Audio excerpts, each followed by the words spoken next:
Hey, it's A Home Collector here. In today's video, we're taking a look at a really interesting postcard in my collection. And this really highlights the importance of doing research on even the most innocuous items, because this postcard led me down a crazy rabbit hole. As you can see by the length of the video, we have a lot that we're going to be talking about. But just from the front here, we have a living flag at U.S. Naval Training Station, Great Lakes, Illinois. Rear Admiral John Downs, U.S. Navy commanding officer. So we have a bunch of naval cadets there forming the U.S. flag. Super cool. You see like living art like this on several postcards from the period. But moving to the back here, we can see it was sent by Fred Limberg of Company 188 or 86, kind of hard to tell, U.S. Naval Training Station, Great Lakes, and he mailed this on March 7th, 1943 at 4 p.m. So, dear folks, received your card and want to tell you I like it a lot here.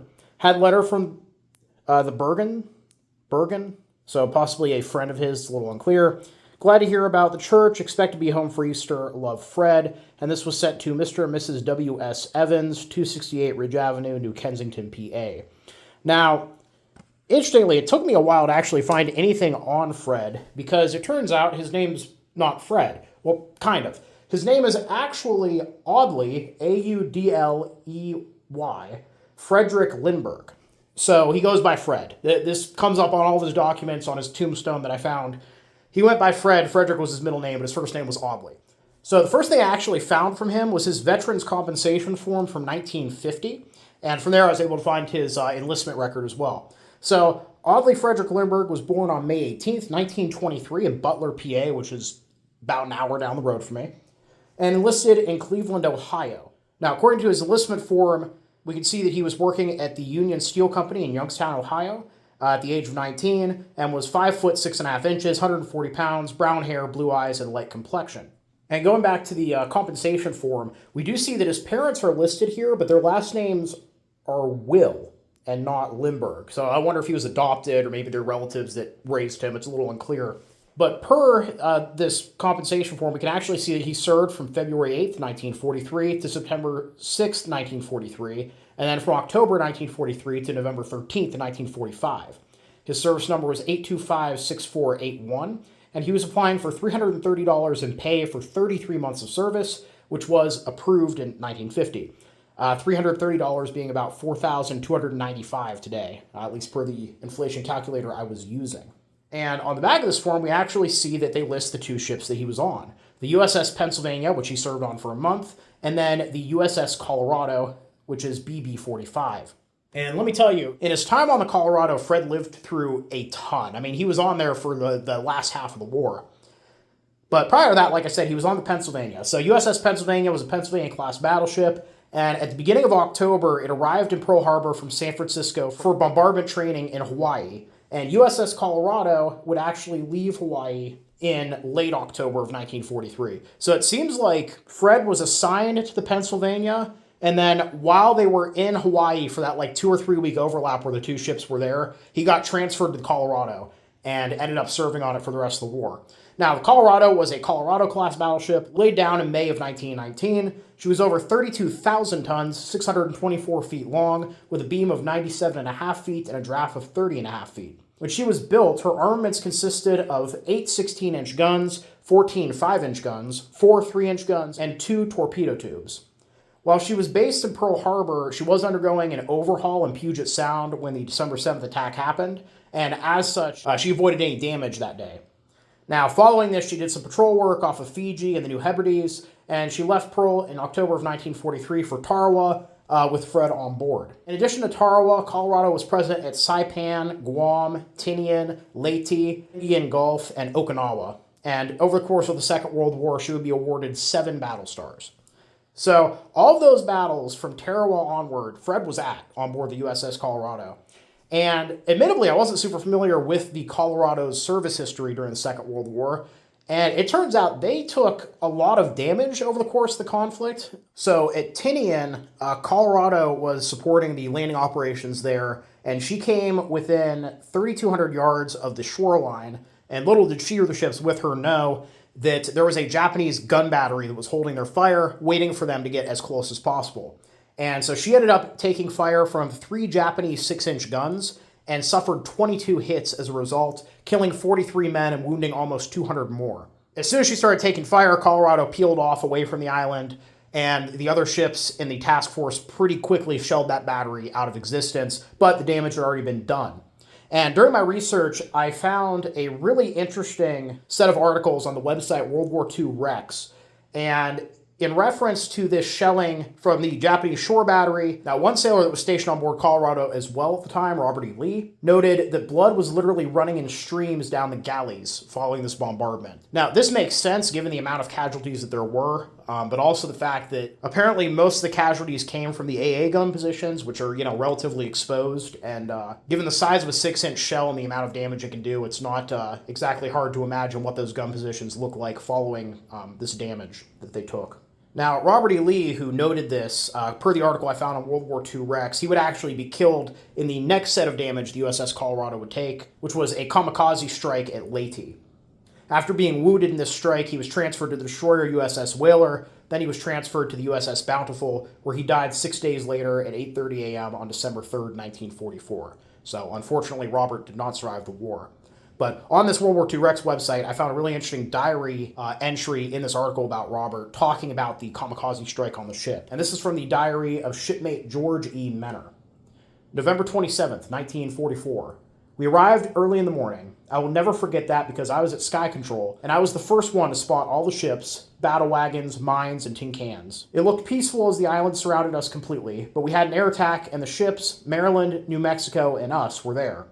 Our task force of 6 carriers and 6 cruisers and 12 tin cans were added to the fleet. As we went around in circles, the Japs came in and all the ships opened fire.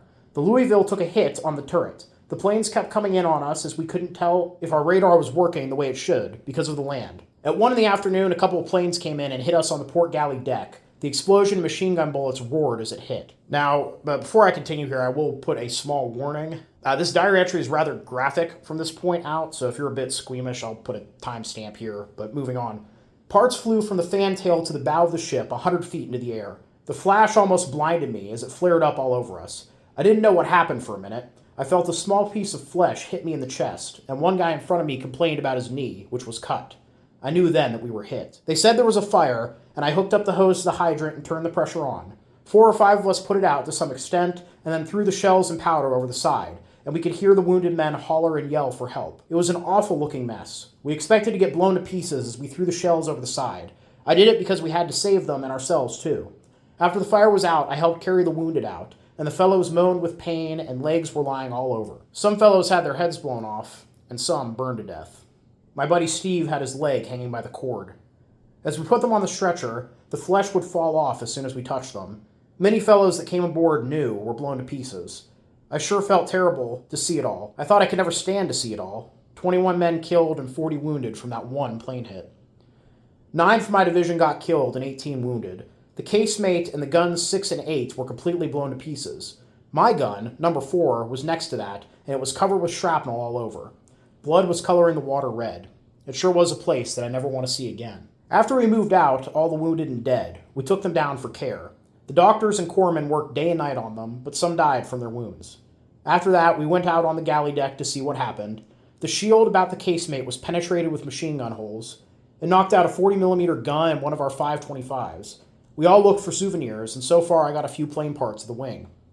There was flesh and blood all over the guns. I saw parts of the Jap's body. His backbone, legs, shoes, and parts of his intestines. It almost made a fellow croak. The tail went through the deck into the office where we boys kept our money records. The tail was about 6 feet by 10 feet, and it went completely through the deck. We had to clean up, as you know, and no one liked to sweep up legs, arms, and heads, etc., and put them in GI cans. It was God that I thought of, as others did too. My girl came to mind, and I could hear her praying the rosaries, plain as the Virgin Mary. I know her prayers were heard, and God saved me from it all. We finally got it all cleaned up as good as we could. We got orders to pull out for an advance base to get inspected of our damage. We boys thought, here's the States. So as I said, a particularly graphic account there from shipmate George E. Menner. Now, several years after this incident, the family of Robert E. Lee would actually receive a letter from one of his friends on the ship with some details about what had happened to him, and actually asking if it was true that he was dead, because he hadn't been able to confirm that during the war, but he heard that he passed away from his wounds. Here's a letter from Sri Kutiansky. I wasn't with him after he was hit very long, and I'm still in doubt about his being dead. I'm writing this to find out for certain.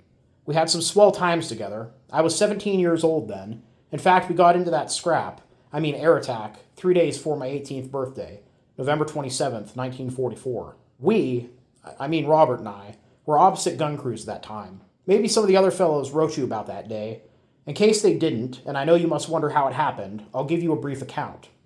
We left Long Beach, California around the middle of October, arrived in Pearl Harbor later part of October, and left for the Philippine Islands. We patrolled the Philippine waters during the first part of November, and around the middle part of November we began shelling Leyte in preparation for a landing. Our ship was very inexperienced in fighting off air attacks. Well, on the 27th we found ourselves under a very heavy air attack, suicide planes at that. 60 planes came at us in 3 groups. Our task force succeeded in downing quite a few.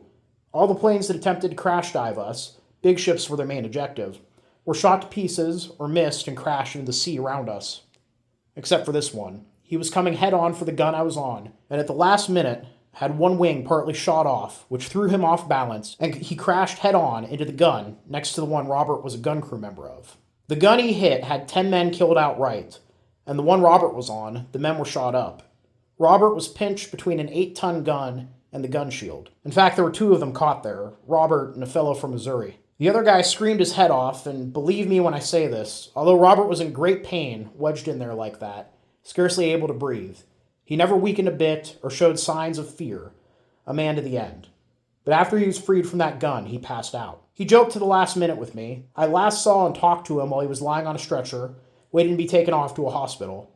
What happened to him after that, God only knows. I tried like everything to hold back my tears when I last talked to him, but I couldn't. We were all kids then, and being out there was bad, but seeing our closest friends blown to hell was worse, and never knowing who was next. But I shouldn't complain. We finally reached our goal. The Colorado sailed into Tokyo Bay when the war ended, only through the sweat, courage, and blood of fellows like Robert. But he and many more will never be forgotten by guys like myself, who went through hell with fellows like him.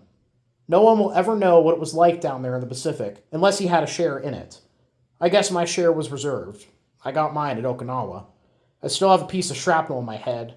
It bothers me quite a bit, but the doctors won't remove it. They tell me more harm than good would come of it. I'm from Pennsylvania myself, although I haven't seen home in 16 months. I don't want to let Mom know where I'm at because she would only worry, and there's really no reason for any of that. I'll probably get a medical discharge in a couple of months. I don't know what I'll do then. I'm 20 years old now. About 5 foot 9.5, brown hair and eyes, about 160 pounds. Give you some idea. Well, folks, here's hoping you receive this, and I'd appreciate a letter from you.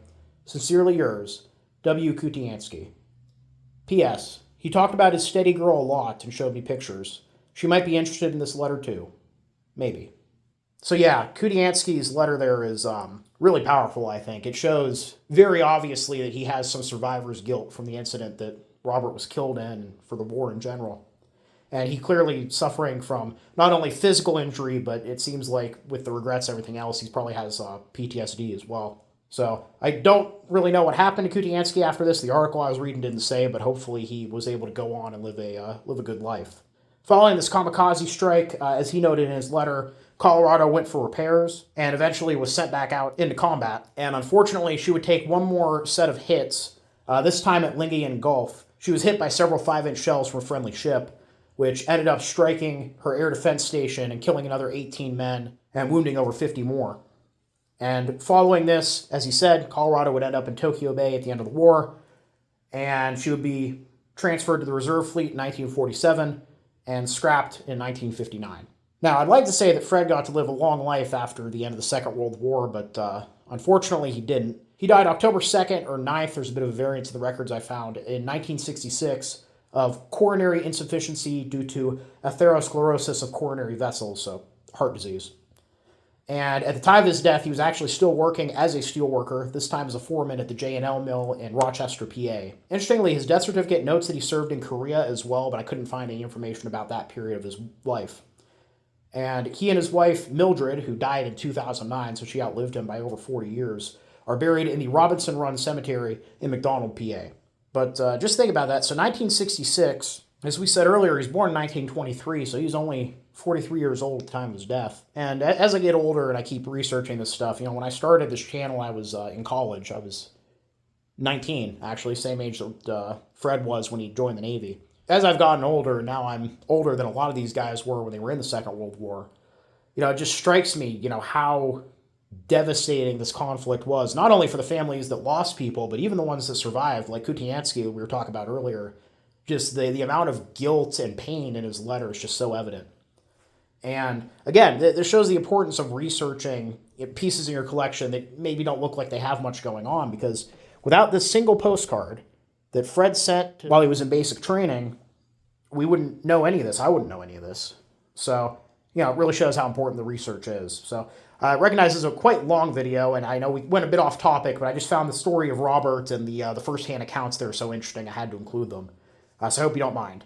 But yeah, overall, I hope you guys all enjoyed the video. Please leave a comment down below. Love hearing from you. Thank you all for watching. Happy collecting, and I'll see you all again very soon.